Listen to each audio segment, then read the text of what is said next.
Para os participantes do curso de extensão à distância, Sistemas Clear de Alfabetização, segundo módulo, escrita. Hoje, nós vamos tratar dos modelos psicolinguísticos de produção verbal oral, a segunda parte. Na primeira unidade, sobre os modelos de processamento da linguagem verbal oral, eu aprofundei o conceito de que a fala é percebida como um contínuo, em que não há pausas entre as palavras e os sinais das consoantes e vogais contíguas se misturam uns com os outros, enquanto na escrita alfabética, espaços em branco separam as palavras e há contrastes que delimitam cada letra. Também falei sobre os precursores dos modelos psicolinguísticos, como Paul Broca e Wernicke, bem como expus brevemente o modelo serial de Fromkin, que utilizou os fenômenos dos deslizes da língua para comprovar quais unidades são processadas durante a produção da fala, tais como os traços fonéticos distintivos, o fonema, a sílaba e os morfemas.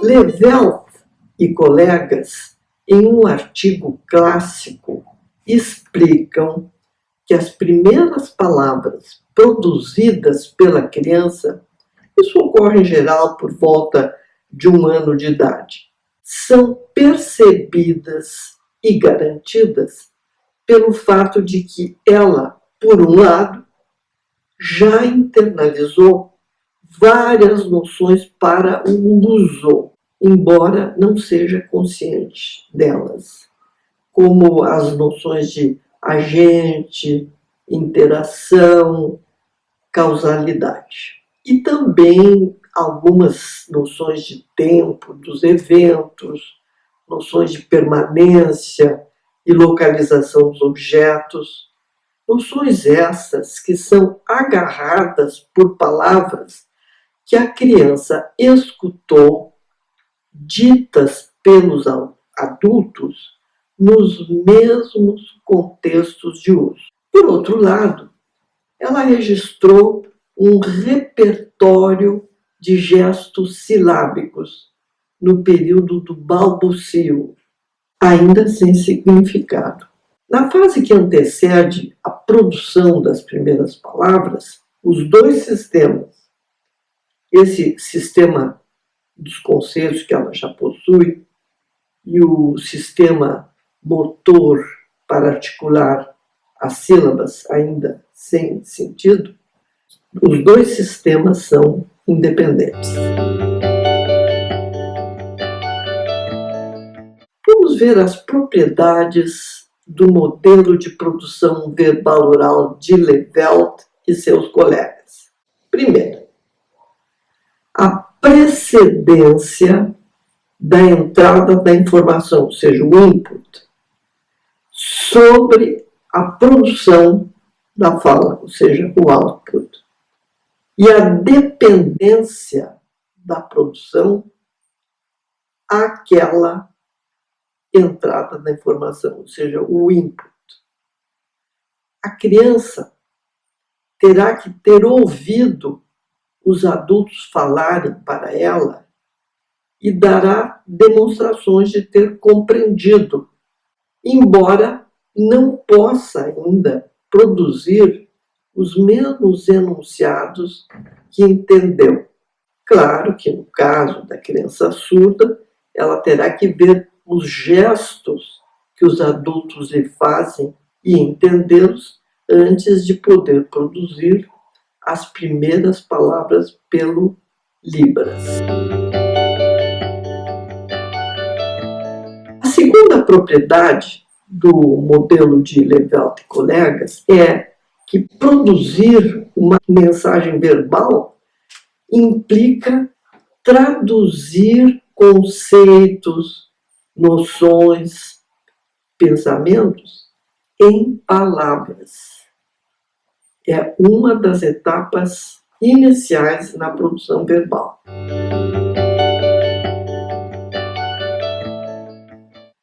A terceira propriedade é que a etapa final na produção verbal oral é a execução dos gestos motores que foram automatizados pelo aparelho fonador.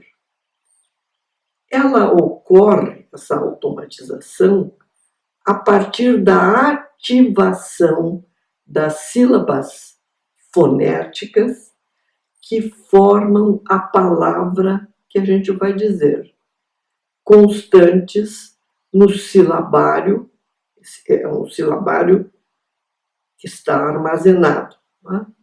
E que começa a fixar-se na fase do balbucio de uma forma independente. O nome desse silabário da fase do balbucio é protossilabário, ou seja, ele antecede o silabário definitivo. O silabário, propriamente dito, surge quando as sílabas entram na composição de palavras, ou seja, de unidades com significado. Então, o silabário vai se ampliando e refinando uma complexidade crescente à medida que a criança se desenvolve. Por exemplo, primeiro teremos sílabas CV, só mais tarde é que teremos sílabas CVC, ou seja, consoante, vogal, consoante, não é? E bem mais tarde, as sílabas consoante, consoante e vogal. Eu postulo que, assim como acontece com o declínio da capacidade que a criança tem ao nascer de discriminar sons, no primeiro ano de vida, essa capacidade de discriminar as diferenças entre quaisquer sons que possam ser aproveitados por qualquer língua, essa capacidade vai diminuindo. Ela vai, então, realinhar categorias, ela vai estreitar a possibilidade de reconhecer muitas diferenças, como acontece, por exemplo, com uma criança que nasce na Argentina. Ela, ao nascer, ela nasce com a capacidade de discriminar a diferença entre O e O. Mas depois ela vai perder essa capacidade, porque o espanhol não precisa da diferença entre O e O, nem da diferença entre E e E. A criança, à medida que vai adquirindo a sua variedade sociolinguística, ela vai adaptando a sua capacidade perceptual para só perceber aquilo que vai ser importante na língua que ela está adquirindo. Então, isso é o que nós explicamos como uma inibição que vai acontecer também em relação à capacidade de produzir sílabas que não existam na língua que ela está adquirindo. Ou seja, sílabas que contrariem as combinações. Nós não temos, por exemplo, sílabas que existem em outras línguas, como, por exemplo, em de psicologia, essa sílaba que combina uma oclusiva com uma fricativa. A criança que está adquirindo português, ela vai inibir no seu silabário a existência de sílabas cuja estrutura não sejam do português. Essa limitação é necessária para automatizar os padrões da língua que ela está adquirindo, porque vai possibilitar o acionamento sinérgico e eficiente de todos os músculos envolvidos nos gestos articulatórios, silábicos, que ela precisa para falar a sua língua. A articulação das sílabas está entre os padrões motores mais exercitados. Assim, apesar da complexidade dos comandos que devem acionar sinergicamente músculos pertencentes a diferentes sistemas do aparelho fonador, por volta dos 12 meses, a criança já demonstra domínio articulatório para produzir sílabas como pá, má, dá, né, são sílabas consoante vogal. E logo terá um repertório de 50 palavras. Esse domínio é adquirido de forma compulsória, não consciente e sem ensino explícito. Ao contrário dos gestos manuais para manuscrever, os quais são ensinados e automatizados, na maioria dos casos, na escola, de modo sistemático e consciente. A seguir, então, falarei sobre os níveis de processamento da fala propostos por Levelt e seus colegas. Então, o primeiro nível é o nível da mensagem. É o mais alto e abstrato e deslancha os conceitos que deverão ser posteriormente transformados em palavras e inseridos nas frases.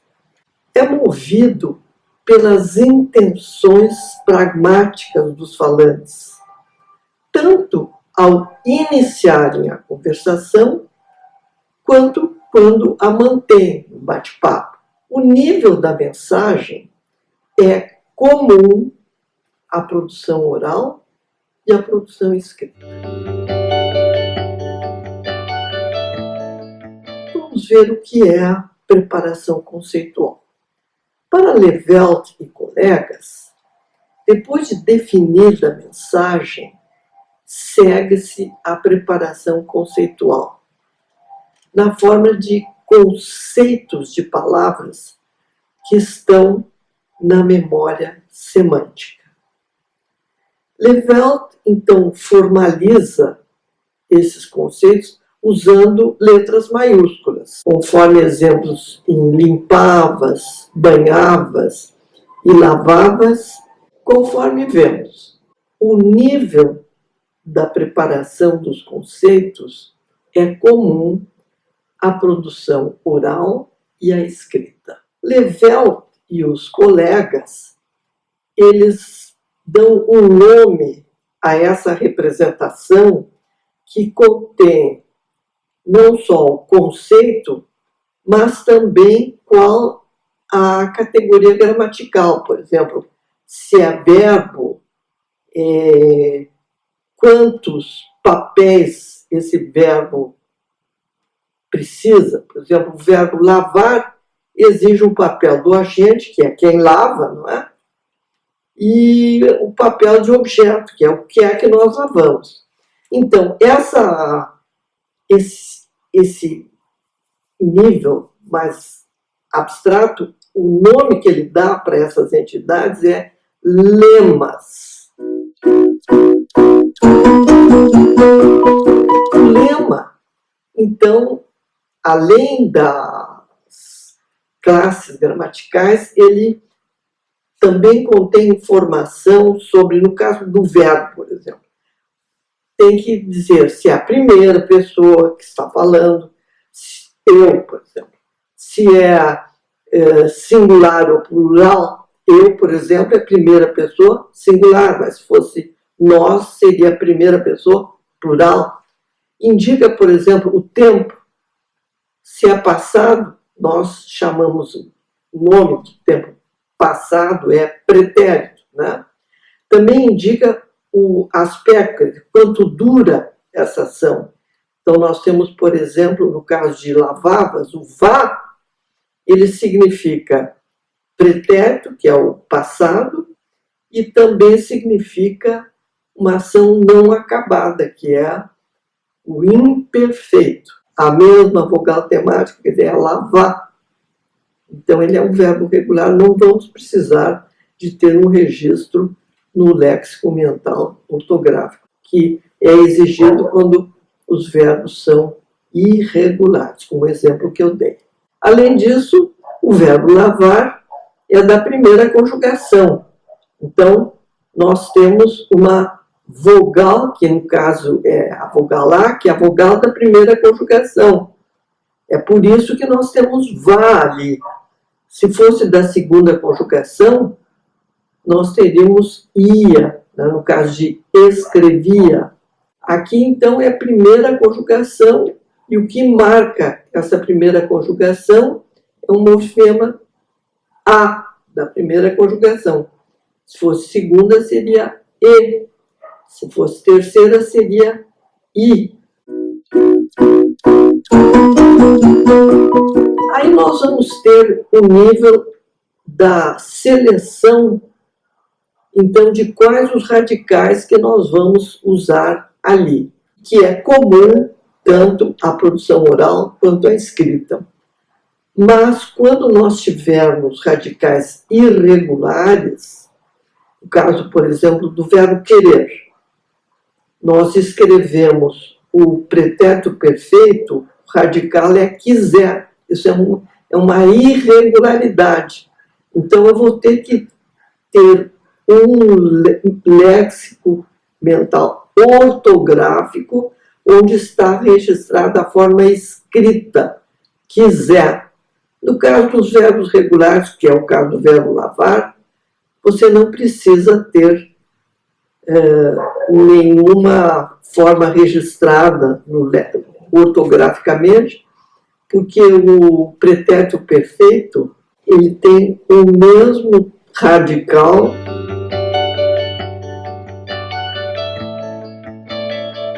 Eu menciono esse fato dos verbos irregulares porque na alfabetização para a escrita nós vamos ter que trabalhar com a criança as formas escritas irregulares dos verbos.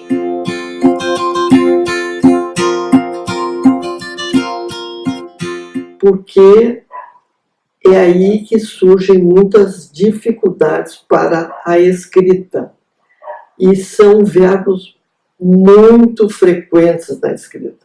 O verbo querer, por exemplo, é um verbo muito frequente. Então, a criança vai ter que aprender que eu quis, tu quiseste, ele quis, se escrevem com S.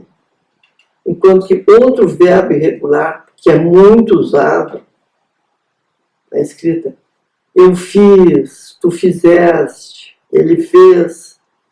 Vejam que a terminação é idêntica nos dois verbos, mas num caso, na oralidade, né? É idêntica na oralidade, mas na escrita, um se escreve com S e o outro se escreve com Z. Eu fiz, você escreve com a letra Z. E eu quis, olha que termina na oralidade do mesmo jeito, se escreve com S. Então, por isso, essa parte da gramática, nós vamos trabalhar de uma forma ao nível da criança, para ela vencer essa dificuldade de escrita.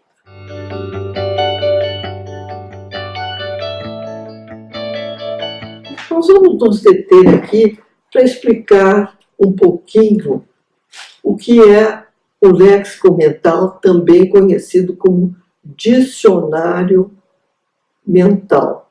Não é como o dicionário do Aurélio, né?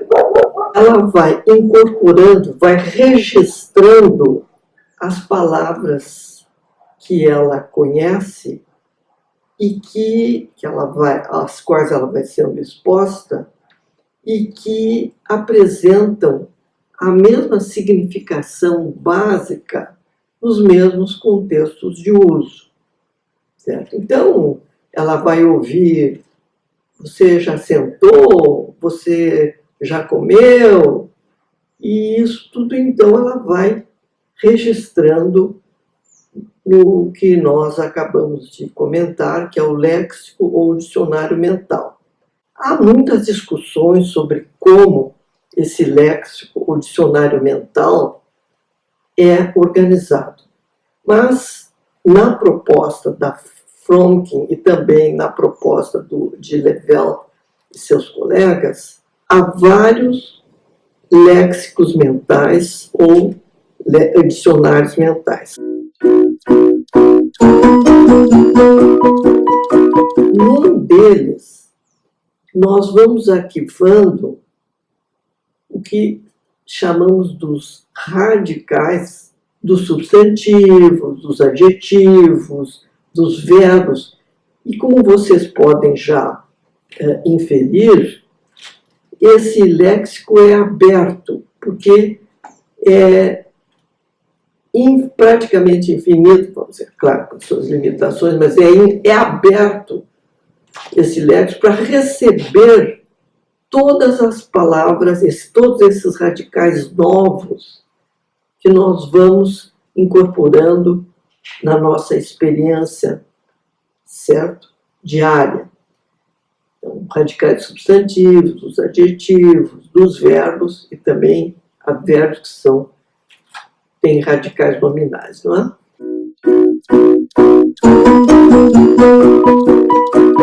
Agora, nós temos um outro léxico mental que abriga as formas gramaticais. E você há de convir comigo que você não pode incorporar mais artigos do que aqueles que nós temos no português. Nós temos a forma do masculino, que é o, a forma do feminino, que é a, e podemos colocar o morfema de plural, teremos os e as, e temos o artigo indefinido com uma, com os seus respectivos plurais. Pronto, fechou. Você não pode colocar mais um artigo definido ou um artigo indefinido. Então, isso é fechado, é em número limitado. Então, nós vamos ter um léxico que é para artigos, pronomes, preposições, conjunções e também as formas presas, como eu acabei de mencionar, o morfema de plural. Tá? É fechado, você não pode entrar com outro morfema de plural além daquele que existe no português. Tá certo? Então, nós vamos ter essas formas presas. Nós temos, por exemplo, estávamos trabalhando há pouco com aquela forma vá que aparece em lavavas, que é um morfema do pretérito imperfeito do indicativo, da primeira conjugação. Como temos o ia, que é do pretérito imperfeito do indicativo da segunda e da terceira. E você não pode entrar com outro morfema para marcar isso. Então, isso é fechado. Então, basicamente, nós chamamos os primeiros, aqueles radicais, os conceitos que são externos à gramática. E depois, aqueles que pertencem à gramática, que são os morfemas puramente gramaticais. Então, nós vamos ter dois dicionários mentais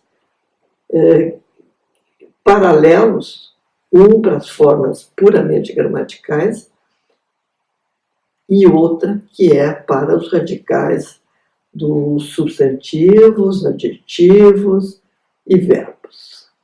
Aí nós vamos ter o seguinte: as nossas representações mentais são na forma de imagens acústicas, ou seja, representação, cujas unidades nós chamamos de fonemas. Esses fonemas se combinam para formar as sílabas, mas no nível da morfologia não há muitas vezes uma coincidência entre a sílaba e os morfemas. Por exemplo, na palavra lavavas, nós estamos trabalhando com ela, né? Segunda pessoa do singular, do pretérito imperfeito indicativo, tu lavavas.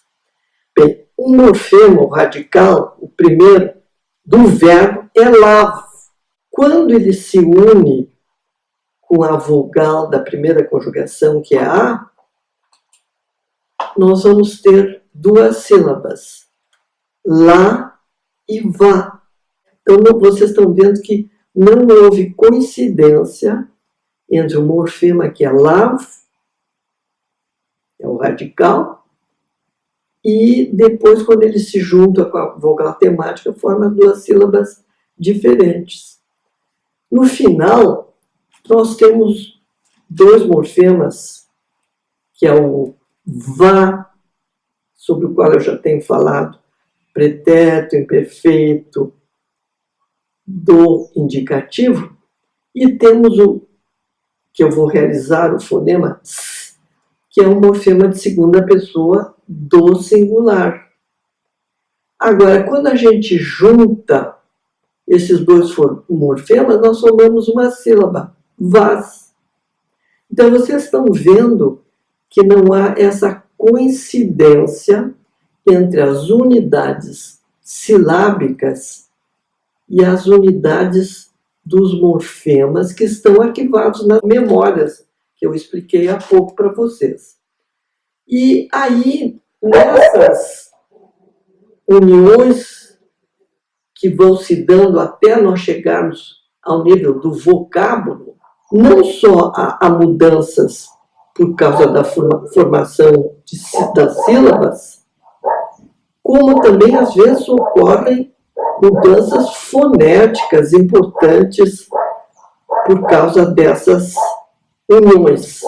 E a isso os autores chamam de codificação morfofonológica. São todas essas alterações no nível fonológico decorrentes das relações que vão se estabelecer entre os morfemas quando eles se unem. Da combinação dos morfemas resulta a saída ou output seguinte, que é a palavra fonológica. No caso da produção escrita, ainda há um nível suplementar, o da conversão dos fonemas em grafemas, a qual no português pode ser independente do contexto fonológico, como o exemplo que eu já dei em aulas anteriores. Eu vou realizar o fonema que aparece no início de fava. Ele vai sempre se converter, esse fonema, num grafema, num só grafema, independente do contexto fonológico. É sempre naquele grafema. Agora, a conversão pode ser dependente do contexto fonológico. Por exemplo, eu vou realizar o fonema Z, que aparece no início de zebra, ele sempre vai se converter no grafema realizado pela letra Z. Então, início de vocábulo. Então, isso é um contexto fonológico. É dependente desse contexto. É porque é no início da palavra que eu sempre vou converter no mesmo grafema que se realiza pela letra Z. Um outro condicionamento da conversão do fonema em grafema é o que eu denomino derivação morfológica. Lembram daquele exemplo que eu dei há pouco de fizé, que é o radical primário do verbo fazer, na segunda pessoa do singular do pretérito imperfeito indicativo, e que nós escrevemos com a letra Z, que é a realização desse grafema? Pois bem, nós temos os seguintes tempos com todas as suas pessoas que derivam dessa forma. Se chama o sistema do perfeito na língua portuguesa.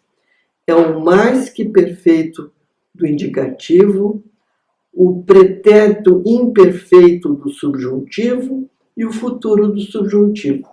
Você não precisa memorizar que eu fizera se escreve com Z, que se eu fizesse se escreve com Z, e que se eu fizer se escreve com Z. Porque se você sabe que todas essas formas derivam de fizer, que se escreve com Z, sempre você vai escrever todas as formas derivadas com Z. Simples, não é?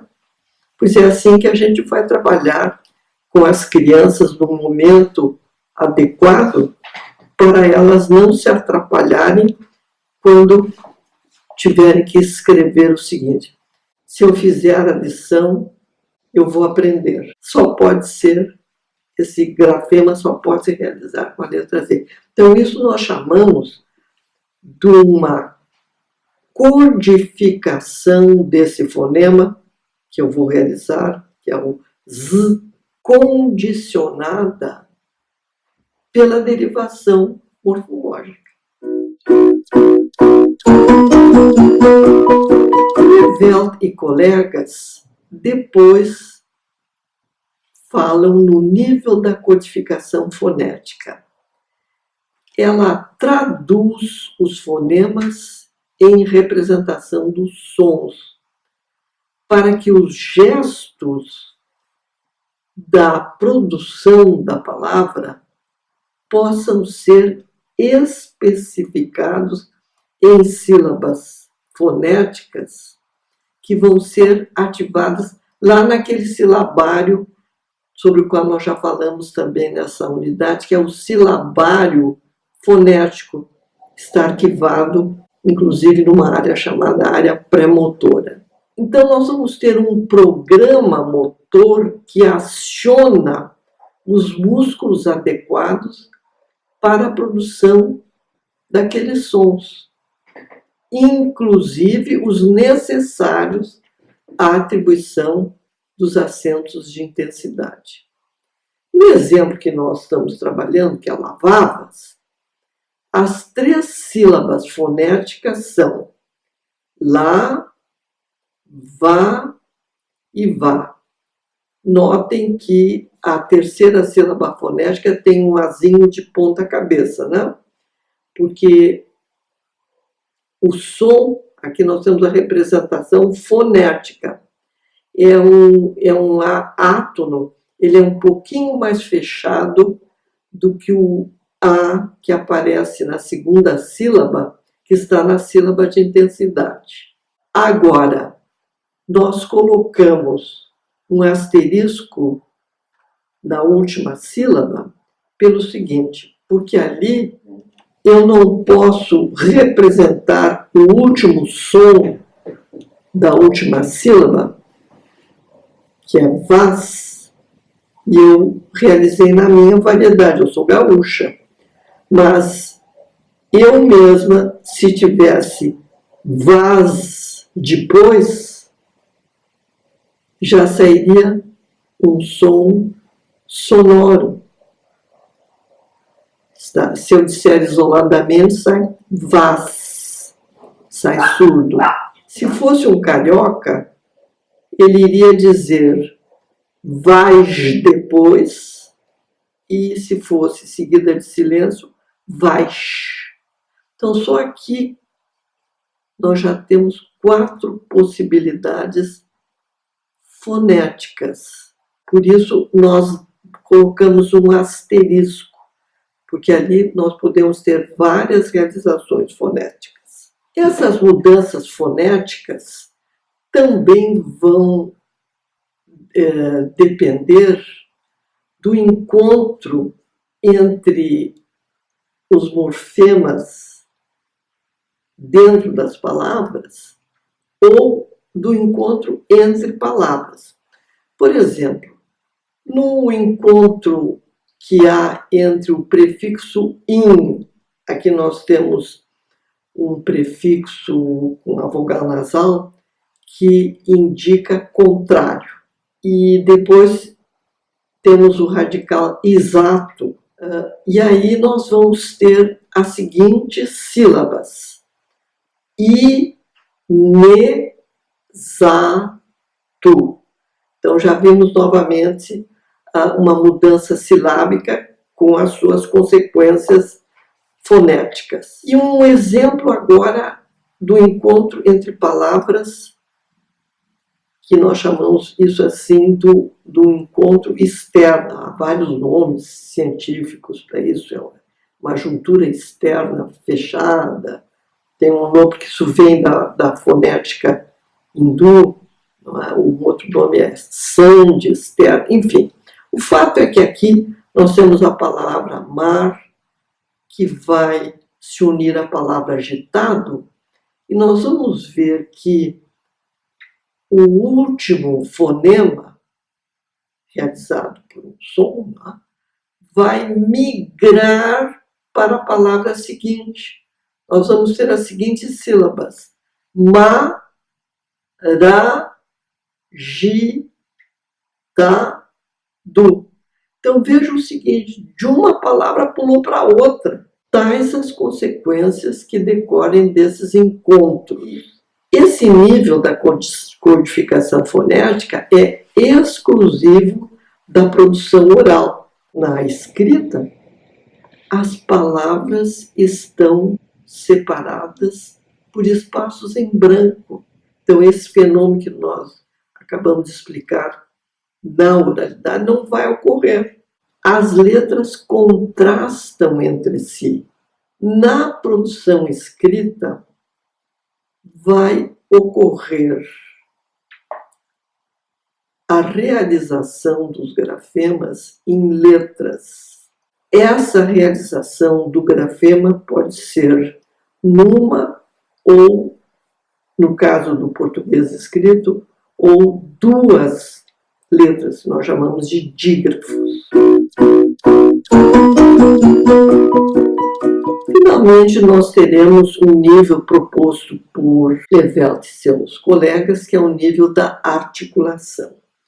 Os gestos da sílaba fonética são executados pelo aparelho fonador através do controle de um sistema neural motor que computa gestos altamente complexos, no qual são necessárias sinergias que coordenem não só vários músculos em movimentos simultâneos para a obtenção de um mesmo alvo, quanto simultaneamente a antecipação dos gestos da sílaba seguinte, com todos os efeitos das mudanças contextuais decorrentes, porque a execução é dinâmica. Então, eu vou mostrar um exemplo para vocês. Se eu pensar como é que, assim, conscientemente, eu estou articulando a segunda sílaba do verbo compilar, então eu vou produzir a primeira sílaba de compilar. Com.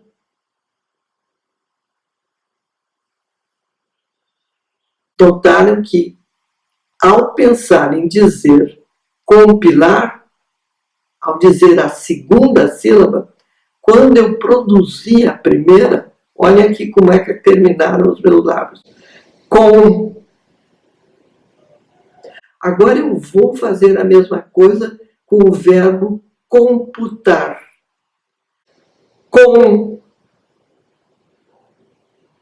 Notaram que a primeira sílaba dos dois verbos é a mesma, mas já houve uma antecipação da sílaba pi no primeiro caso, e eu vou repetir agora. Digo a primeira sílaba do verbo compilar. Com. Lábios distensos. E no segundo caso já houve a antecipação da sílaba do verbo computar. Com. Ficou claro o que é o fenômeno da antecipação dos gestos da sílaba seguinte, que já entrou no gesto motor da primeira sílaba. Chamo a sua atenção para dois fatos importantes. O primeiro é o de que o modelo psicolinguístico de produção oral procura dar conta dos processos nela envolvidos. Portanto, ele explica o conhecimento para o uso que o falante tem de uma dada variedade sociolinguística.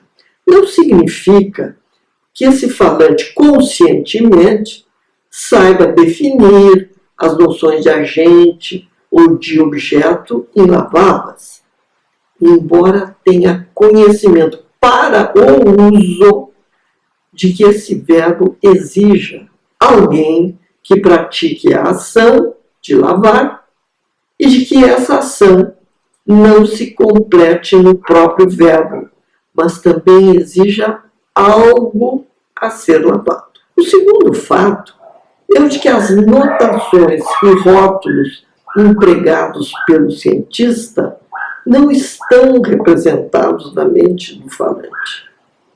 Eles procuram dar conta novamente dos processos da forma mais econômica, exaustiva e coerente. Os modelos psicolinguísticos de produção da linguagem verbal oral têm que dar conta de como somos capazes de produzir palavras numa velocidade de até 3 por segundo, isto é, 180 por minuto. Isso, então, vai ser uma grande dificuldade no processo de alfabetização. Aqui, eu me despeço dos participantes do curso à distância, Sistema Esfera de Alfabetização para Escrita, e convido-os para as práticas dessa unidade. Muito obrigada.